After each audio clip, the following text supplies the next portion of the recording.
So I'm back from a hiatus to bring you more fairy tale stuff, and today is Cinderella. So this has been kind of an archetypal folktale in Europe for a long time. The downtrodden but beautiful and very patient girl, under oppression from her stepmother, ends up triumphing and becoming a queen. And it's always been kind of a charming story, and it's been well liked for so long. That's why there's so many adaptations of it. I know it was definitely popularized by French author Charles Perrault and by the Grimm brothers with Aschenputtel, which I hope I pronounced correctly since my German is not very good. But Gian Battista Basile, who is Italian, also did an adaptation in the 16th century, I believe, maybe, probably. And so she's been around for a while, and there have been variances on this story for quite some time. So as far as movies goes, I haven't seen all of them, but out of the list that I have in front of me, Cinderella from 1947 from Russia was a really interesting one. I forget that Russian fairy tale films from the 40s are very, very nationalistic, and they encourage loving your country a lot, and it's kind of interesting and strange. But it prizes hard work and, you know, bettering your comrades and all this. It's kind of an odd touch to it. But this was otherwise very cute. I know that it's available on Amazon Prime. But it was in black and white, but it was colorized in 2009. It's a strange one. So the next one from 1950 is the Disney adaptation that we all know. I haven't seen it since I was a child, but it's still very much burned into my brain. It's part of your formative years for a lot of people. And that's probably the best known and easiest to palate adaptation. I know a lot of people that like to go on this whole, oh, well, the Grimm's, the original stories are so much darker. And it's like, yes, in the original stories, the stepmother was made to dance in red hot shoes, and her stepsisters cut off their toes and heels to try and fit in the bloody shoe and everything. Like, we know that. It's not edgy anymore. It's just tiring. But anyway, out of the DVDs that I do have, I have The Glass Slipper, which is from 1955 with Leslie Caron, which I probably didn't pronounce right. It's kind of a strange one with some ballet sequences in it. Cinderella in this adaptation is very tomboyish, and everyone thinks she's kind of annoying, except the prince. And the fairy godmother in this one might be my favorite because she's just sort of this very strange, doddering old woman who just sort of shows up and doesn't necessarily have magic powers. Be like, oh, I just borrow things and then give them back and no one notices and no one catches me stealing. Like, it's kind of weird, but it's very cute anyway. And then in 1957 and 1965, the Roger Hammerstein TV movie with Julie Andrews in the 50s version and I want to say Leslie Ann Warren in the 60s version. They're musicals. I actually haven't seen them, but they're cute, I guess. Another one which is Italian and slightly more, it's a little more modernized and I guess adult-oriented, is More Than a Miracle from 1967. I haven't seen this one either. Three Wishes for Cinderella, which, if I can pronounce it correctly, would be awesome, which is Tre Oreszki Pepilo?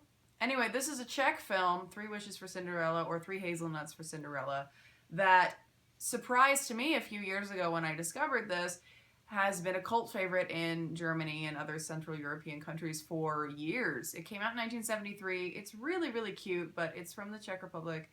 And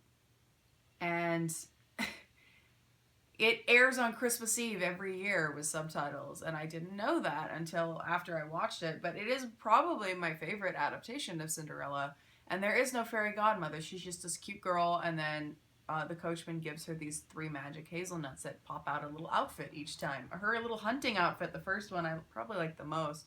But it's very cute, and it has a good style to it. Another one is the longest one here, which is The Slipper and the Rose, which is like the craziest, strangest musical I've seen. It has a very bizarre sense of humor. The fairy godmother in this one is also very, very good.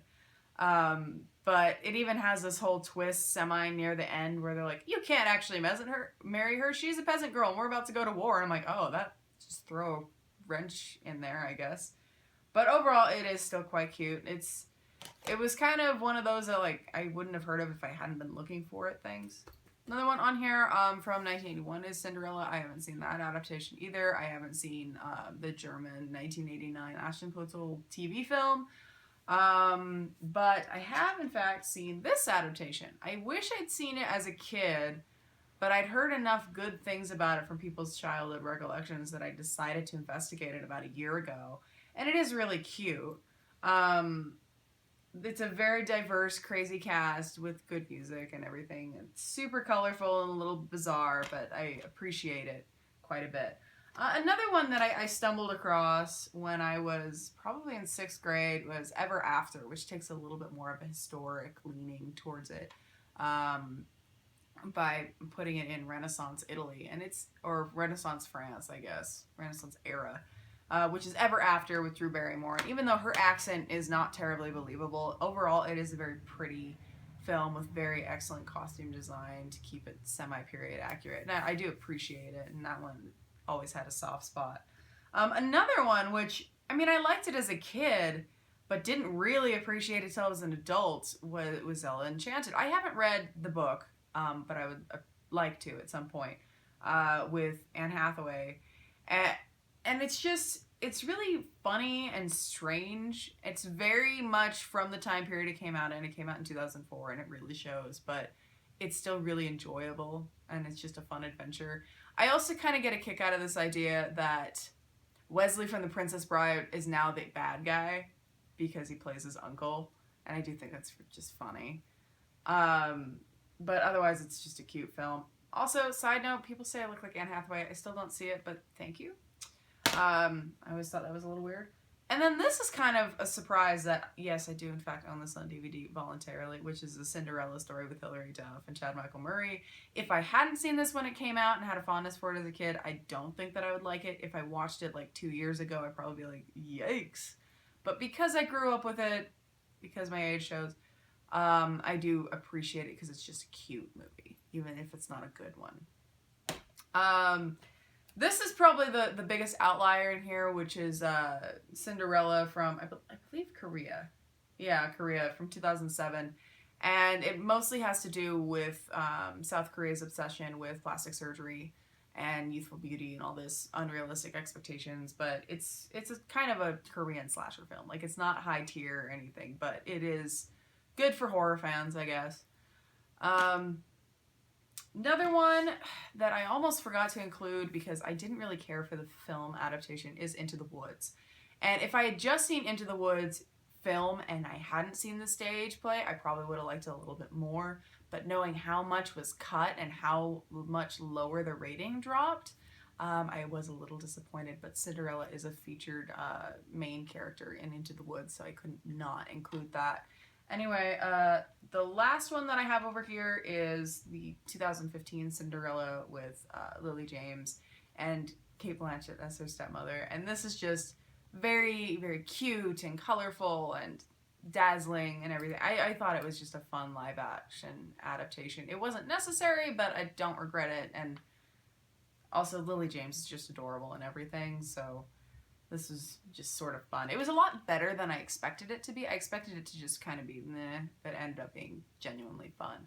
The last disc thing I have over here is Shelley Duvall's Fairy Tale Theater, which I hadn't watched when I was filming my previous videos. And having since gone through all of it, the adaptation of Cinderella in here is another kind of odd one. But anyway, Cinderella is one of those archetypes that you kind of can't ignore when you're talking about fairy tales, so I figured I would go ahead and do this video. Maybe a couple of these you haven't heard of and want to investigate. Anyway, fairy tales are an integral part of how we communicate in society, which is weird because of folktales. So I figured I'd keep doing these videos even if I don't post terribly often. Till next time, Darklings.